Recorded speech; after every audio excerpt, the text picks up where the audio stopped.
आज देखते हैं मानवीय पूंजी निर्माण। मानवीय पूंजी निर्माण, इसका मानवीय पूंजी निर्माण से आप क्या समझते हैं? तो मानवीय पूंजी निर्माण की जो अर्थ है इसको दो तरह से, मानवीय पूंजी निर्माण के अर्थ को दो तरह से बताया गया है। मतलब मानवीय पूंजी निर्माण का अर्थ एक संकुचित अर्थ है, दूसरा विस्तृत अर्थ।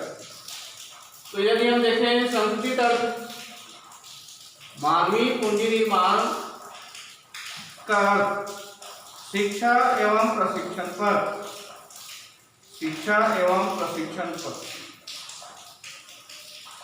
समान व्यय से लिया जाता है। संकुचित अर्थ में मानवीय पूंजी निर्माण का अर्थ शिक्षा एवं प्रशिक्षण पर समान व्यय से लिया जाता है। अब इसी को हम विस्तृत अर्थ में देखें तो विस्तृत अर्थ में क्या होगा? मानवीय पूंजी निर्माण का अर्थ शिक्षा, स्वास्थ्य एवं सामाजिक सेवाओं पर, शिक्षा, स्वास्थ्य एवं सामाजिक सेवाओं पर किए जाने वाले व्यय से, खर्च से लिया जाता है। ये हो गया विस्तृत अर्थ और संकुचित अर्थ।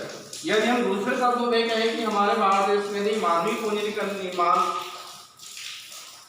भारत देश में मानवीय पूंजी निर्माण का अर्थ दूसरे शब्दों में इसे कहेंगे, यदि भारत में मानव पूंजी निर्माण क्या होगा? अधिक होगा। तो हमारे भारत देश में कुशल श्रमिकों की संख्या में वृद्धि होगी।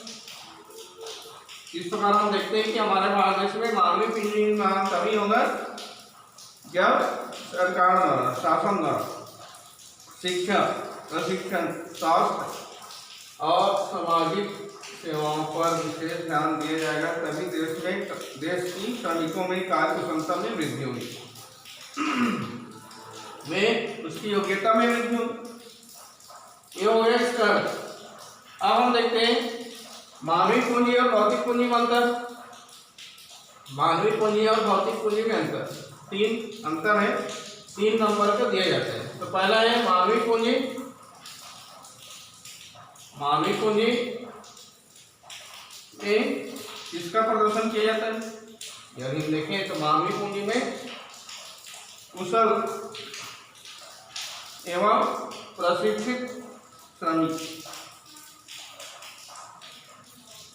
कुशलता एवं, जिसको हम कहते हैं कुशलता एवं प्रशिक्षित व्यक्तियों को दर्शाता है। मानवीय पूंजी है में कुशल एवं प्रशिक्षित व्यक्तियों को दर्शाता है।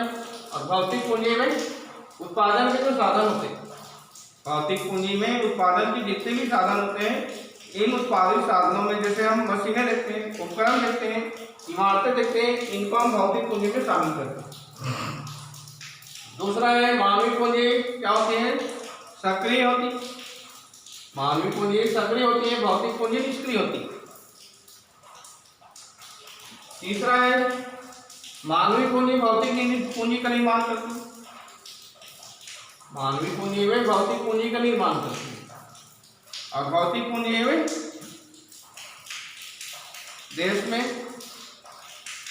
उत्पादन जितने भी साधन है इनको प्रदर्शित करते हैं। मानवीय पूंजी भौतिक पूंजी का निर्माण करती है और भौतिक पूंजी में उत्पादन के जितने भी साधन है इनको भी क्या करती है? इनको क्या करती है? जैसे हम देखते हैं भौतिक पूंजी में हमारे भारत देश के जितने भी खनिज संसाधन इनको क्या करेगा? विदोहन करेगा। इस प्रकार ये है भौतिक पूंजी और मानवीय पूंजी में अंतर। तो तीसरा अंतर क्या होता है? मानवीय पूंजी भौतिक पूंजी का निर्माण करती है और भौतिक पूंजी में देश में जो उपलब्ध साधन है, देश में पाए जाने वाले जो संसाधन है इनका वो क्या करती है? उपयोग करती है, विदोहन करती है। ये हो गया अंतर। इसके बाद देखते हैं आर्थिक विकास में महत्व। आर्थिक विकास की क्रियाओं का संपादन। मानवीय पूंजी में आर्थिक विकास की क्रियाओं का संपादन करती है। मानवीय पूंजी क्या करती है? आर्थिक विकास की क्रियाओं का संपादन करती है। अब कौन कौन से आर्थिक विकास की क्रियाएं हैं? हमारे भारत देश में जो पाए जाने वाले संसाधन इनका विधवन करती है। प्राकृतिक संसाधनों का विधवन, प्राकृतिक संसाधनों का विधवन करती है। उत्पादकता में वृद्धि करती है, उत्पादकता में वृद्धि करती है। यह आर्थिक क्रियाओं का संपादन करती है। दूसरा है आर्थिक विकास की गति। मानवीय पूंजी निर्माण में आर्थिक विकास की गति को तीव्र करती है। हम देखते हैं कि हमारे भारत देश में आर्थिक विकास की गति तीव्र नहीं है, तो आर्थिक विकास की गति को तीव्र किया जाता है। इस प्रकार आर्थिक विकास की गति को तीव्र किया जाता है मानवीय पूंजी। आज हम देखते हैं कि हमारे भारत देश में आर्थिक विकास की गति को तीव्र करने के लिए देश में कुशल प्रबंधकों की आवश्यकता पड़ती है, कुशल अध्यापकों की आवश्यकता पड़ती है, कुशल इंजीनियरों की आवश्यकता पड़ती है, लेखकों की आवश्यकता पड़ती है, अर्थशास्त्रियों की आवश्यकता पड़ती है। इसके द्वारा हम क्या कर सकते हैं? आर्थिक विकास की गति को तीव्र कर सकते हैं। तो समझ आ रहा है आर्थिक विकास की गति को तीव्र करना, आर्थिक विकास की गति। तो हमारे भारत देश की आर्थिक विकास की गति को तीव्र करने के लिए देश में कुशल प्रबंधकों की आवश्यकता पड़ती है, कुशल अध्यापकों की आवश्यकता पड़ती है, कुशल चिकित्सकों की आवश्यकता पड़ती है, इंजीनियरों की आवश्यकता पड़ती है, प्रबंधकों की आवश्यकता पड़ती है, अर्थशास्त्र की आवश्यकता पड़ती है, लेखकों की आवश्यकता पड़ती है।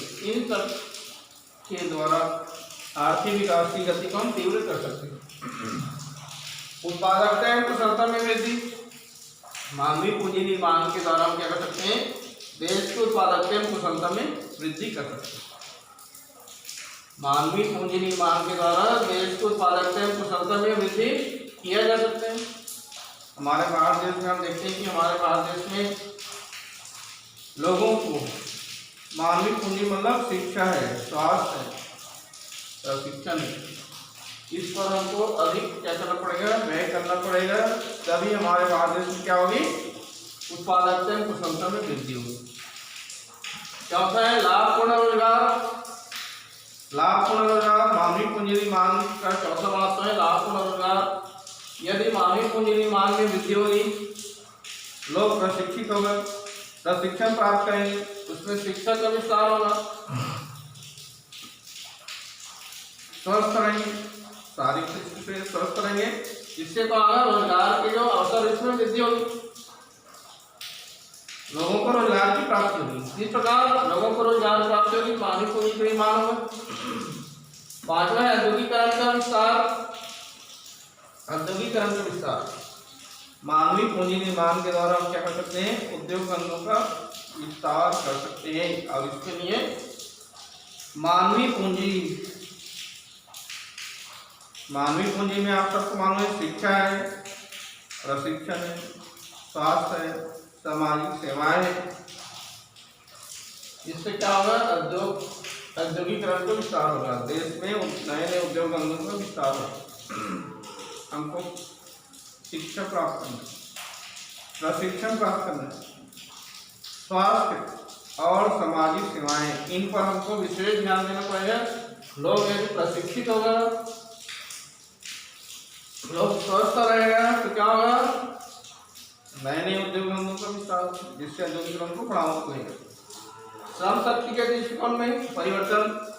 मानवीय पूंजी निर्माण के लिए आवश्यकता इस बात की है कि मानवीय पूंजी निर्माण करने के लिए लोगों में शिक्षा है, स्वास्थ्य है, इसको बढ़ावा दिया जाना चाहिए।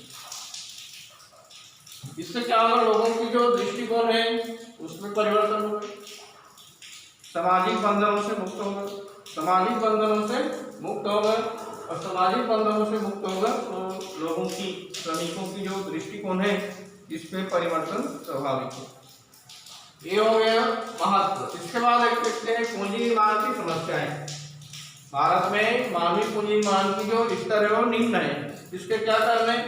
पहला है निम्न प्राथमिक क्षेत्र। आज हम देखते हैं कि हमारे भारत देश में कृषि है, उद्योग है, कृषि है, उद्योग है, इन पर विशेष ध्यान दिया जाता है। हमारे भारत देश में कृषि के क्षेत्र में, उद्योग के क्षेत्र में, व्यापार के क्षेत्र में विशेष ध्यान दी जाती है, लेकिन शिक्षा है, स्वास्थ्य है, इस पर विशेष ध्यान नहीं दिया जाता है, इस पर व्यय नहीं की जाती, इसको प्राथमिकता नहीं दी जाती है। और प्राथमिकता नहीं दिए जाने के कारण इसकी जो क्षेत्र है बहुत कम है। क्या बताओगे? निम्न प्राथमिक क्षेत्र में हमारे भारत देश में कृषि है, उद्योग है, व्यापार है, इस पर विशेष ध्यान दी जाती है, इस पर विशेष खर्च किए जाते हैं, व्यय किए जाते हैं। लेकिन शिक्षा, स्वास्थ्य, प्रशिक्षण, इस पर विशेष ध्यान नहीं दिया जाता, जिसके कारण अधिक व्यय नहीं हो पाती है, और व्यय नहीं होने के कारण इसका क्षेत्र निम्न हो जाता है।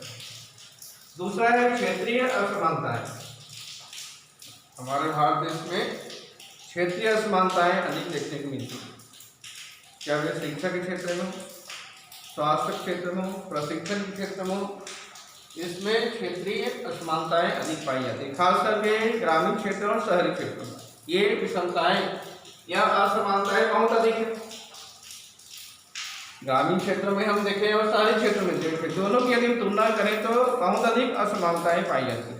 शिक्षा है, प्रशिक्षण है, इनका विस्तार ग्रामीण क्षेत्र में कम हुआ है, लेकिन शहरी क्षेत्र में इनका विस्तार काफी अधिक हुआ है।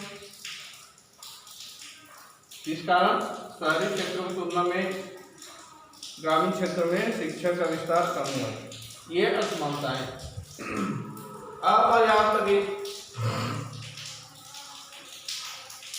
अपर्याप्त वित्त मानवीय पूंजी निर्माण के लिए जो सरकार द्वारा व्यय किया जाता है, मानवीय पूंजी निर्माण के लिए सरकार द्वारा व्यय किया जाता है वो बहुत कम है। मतलब मानवीय पूंजी निर्माण के लिए जो वित्त उपलब्ध है, सरकार द्वारा जो व्यय किया जाता है वह काफी कम है, और काफी कम होने के कारण मानवीय पूंजी निर्माण नहीं हो पाती है। क्या होता है? निम्न उत्पादकता। हम देखते हैं कि हमारे भारत देश में जो पिछड़े क्षेत्र है, अल्प विकसित क्षेत्र है, अल्प विकसित क्षेत्रों में मानवीय पूंजी निर्माण की जो उत्पादकता है बहुत कम है। जो आर्थिक दृष्टि से पिछड़ा हुआ क्षेत्र है, वहाँ यदि हम देखें मानवीय पूंजी निर्माण की जो दर है बहुत कम है, और दर कम होने के कारण शिक्षा, प्रशिक्षण, स्वास्थ्य पर विशेष खर्च नहीं होने के कारण उत्पादकता में कमी आती है। जनसंख्या में वृद्धि, जितनी जनसंख्या के लिए व्यय करने का प्रावधान है, जितनी जनसंख्या के लिए सरकार द्वारा मानवीय पूंजी निर्माण के लिए व्यय करने का प्रावधान है, उस पर तो व्यय की जाती है, लेकिन इसके तुलना में जनसंख्या में काफी वृद्धि हो रही है। जितनी सरकार द्वारा जनसंख्या पर मानवीय पूंजी निर्माण के लिए खर्च करने की आवश्यकता है, उतनी में व्यय नहीं कर पाती। जितनी जनसंख्या थी उस पर व्यय किया गया, लेकिन जनसंख्या में काफी वृद्धि हो रही है। जिस अनुपात में जनसंख्या में वृद्धि हो रही है, उस अनुपात में सरकार द्वारा उस पर व्यय नहीं किया जाता। शिक्षा पर, स्वास्थ्य पर जितना व्यय की जानी चाहिए उतना व्यय नहीं हो रहा। तो जितना व्यय करने का प्रावधान है उसकी तुलना में हम देखें तो जनसंख्या में काफी वृद्धि हुई, जनसंख्या नहीं बढ़ गई, और जनसंख्या में अधिक वृद्धि होने के कारण अनेक प्रकार की समस्याओं का सामना करना पड़ता है। इस प्रकार एवं यह मानवीय पूंजी निर्माण का अर्थ भौतिक पूंजी, मानवीय पूंजी बनकर आर्थिक विकास में महत्व और मानवीय पूंजी निर्माण की समस्या, ये सब को आपको ध्यान से पढ़ना है, परीक्षा में पूछा जाता है। ठीक है।